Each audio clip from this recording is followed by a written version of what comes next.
Hi, there's a few things I want to talk about this week. The three key themes that I'm hoping we unpack this week is this idea of what is normal, what is stigma, what is disability, and how do these three ideas connect?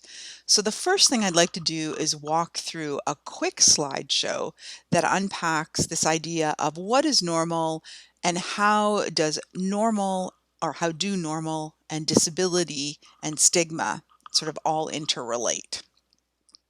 So I'm going to start again our slideshow. So, this idea of what does it mean to be normal? And once again, we've got a great picture of my son Matthew, taken probably a couple of years ago now. So, in your reading, you were introduced to this idea of stigma, and stigma is really relevant to this idea of what is normal. And so, Irving Goffman, who's known for his work on stigma, noted that stigma spoke to this idea of a spoiled identity and a spoiled body. Bearing in mind that he was writing, I think, in the 60s. So this is fairly um, somewhat dated thinking, but it really provides the foundation of much of how we think about bodies. So, as he noted, stigma was something that was socially determined. A society decided what was stigmatized and what wasn't. And he noted three types of stigmatization: a physical stigma, a moral or behavioral stigma, and then stigmas related to differences of race, culture, or religion. And as he noted, it's socially constructed. Social groups and thinking decided what was normal and what was not normal. And if you think about it, think about different contexts. What is considered normal in one context may be considered rather unusual in another. So, for example, in a hearing society, to not be able to hear is unusual. But there are many vibrant deaf communities where speaking and hearing and not using ASL would be decidedly out of the norm. So it really is contextual and decided by the environment you're in. And this notion of normal is dictated and reinforced by a dominant group. And in that group, what is seen as typical is therefore seen as neutral and legitimate, and things are then compared to it. So the neutral body is the able body, perhaps, and bodies that are different and do things differently, so get around using wheels, are not neutral, are abnormal.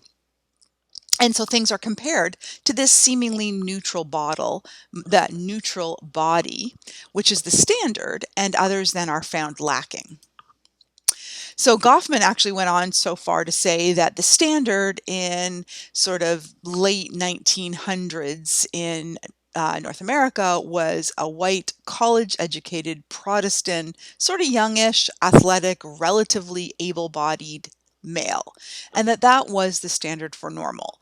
And so anything that somehow deviated from that standard was abnormal. So if you were female, if you had different colored skin, if you were not college educated, not Protestant, not typically able bodied, those things were considered unusual. This was then further discussed by Tom Reynolds, a theologian who thinks about the cult of normalcy in his work Vulnerable Communion. And as he goes on to say, the body isn't even so much a thing or this entity, but rather this object of all of our societal assumptions. And that these assumptions all coalesce or come together to be this cult of normal that is then reinforced and polices how bodies are supposed to be. And he goes so far to say that abnormal bodies then are rehabilitated to ultimately neutralize their deviance, to remove this stigmatizing mark. So that which is not as normal, or not seen or viewed as normal, I should say, is seen as pathological and it is therefore judged. And that which is seen as normal is offered greater power and privilege.